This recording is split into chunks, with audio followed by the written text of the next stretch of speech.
இந்த காணொளியை காணும் அனைவருக்கும் என் அன்பான வணக்கங்கள்.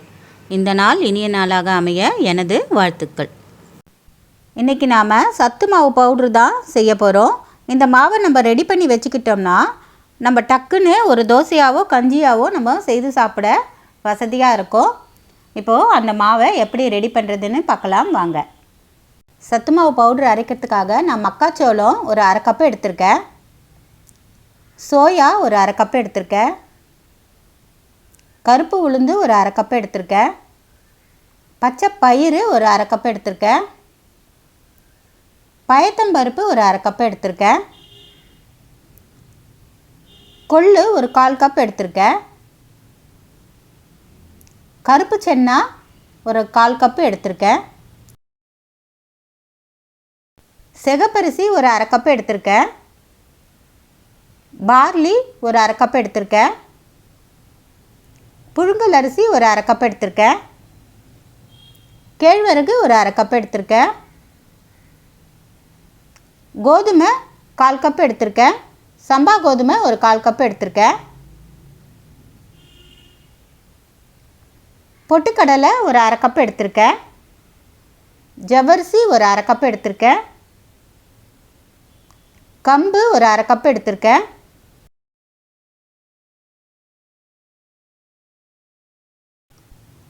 ஓமம் ஒரு 5 டீஸ்பூன் எடுத்திருக்கேன்.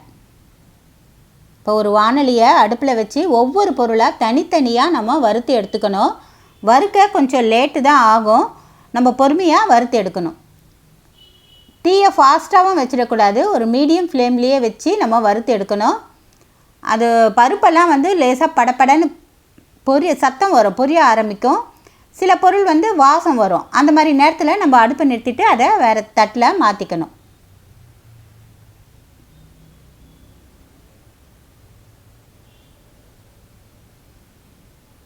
ஒவ்வொரு பொருளாக வறுத்து எடுத்துக்கிறேன். இப்போ சிகப்பு முக்கடலை போட்டிருக்கேன், கொள்ளு போட்டிருக்கேன். கொள்ளுலாம் லேசாக கலர் மாறி அப்படி லேசாக வெடிக்க ஆரம்பிக்கும் போது நம்ம எடுத்துடணும். ரொம்ப தீய விட்டுறக்கூடாது, அப்புறம் ருசி இருக்காது நம்ம பவுட்ரு.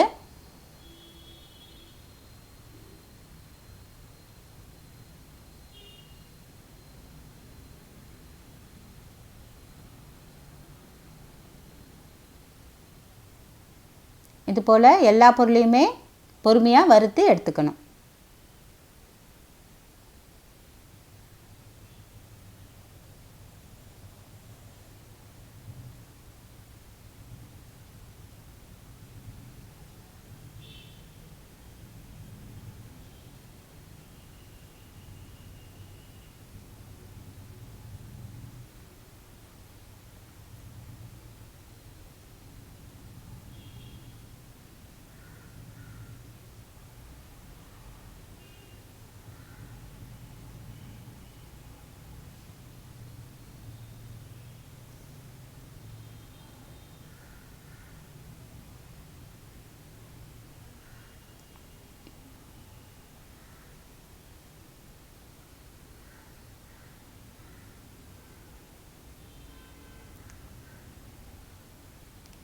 ஜவ்வரிசி வறுக்கும்போது கடைசியாக அதுலேயே உடச்சக்கல்லையும் ஓமத்தையும் போட்டு வறுத்து எடுத்து போட்டுக்கலாம். இப்போ எல்லா பொருளையும் வறுத்தாச்சு, ஆறட்டும். ஆறுனதுக்கு அப்புறமா நம்ம மிஷினில் கொடுத்து அரைச்சி எடுத்துக்கலாம்.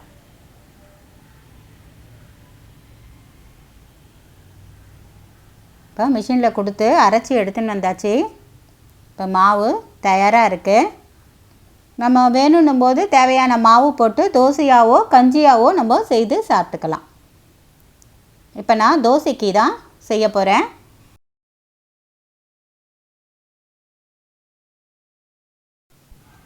ஒரு கப்பு மாவு எடுத்துக்கலாம். அதில் பொடியை நறுக்கின வெங்காயம், கறிவேப்பிலை, பச்சை மிளகா, பெருங்காயம் கொஞ்சம் போட்டுக்கலாம், சீரகம் கொஞ்சம் போட்டு நல்லா மிக்ஸ் பண்ணிக்கலாம். மிக்ஸ் பண்ணிவிட்டு தோசை ஊற்றிக்கலாம். இந்த தோசைலாம் நம்ம நடுப்புற ஊற்றிட்டு தேய்க்கக்கூடாது, சாதா தோசை மாதிரி. இந்த மாதிரி சுற்றி ஊற்றிட்டு தான் நம்ம தோசையை வாக்கணும். ஊற்றிட்டு சுற்றி எண்ணெய் விட்டுக்கலாம். ஒரு மூடி போட்டு வேக வைக்கலாம். ஒரு பக்கம் வெந்ததோ இன்னொரு பக்கம் திருப்பி போட்டு 2 பக்கமும் நல்லா செவந்ததோ நம்ம தோசையை எடுத்துடலாம்.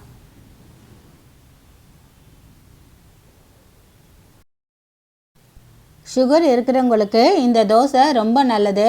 இதில் ஃபுல்லாக ப்ரோட்டீன் தான் இருக்குது. அதனால் நமக்கு சுகர் லெவல் ஏறாமல் இருக்கும்.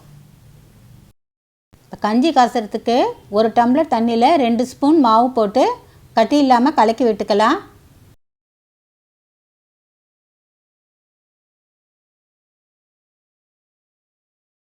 கலக்கி விட்டுட்டு அடுப்பில் வச்சு கலந்து விட்டுட்டே இருக்கணும்.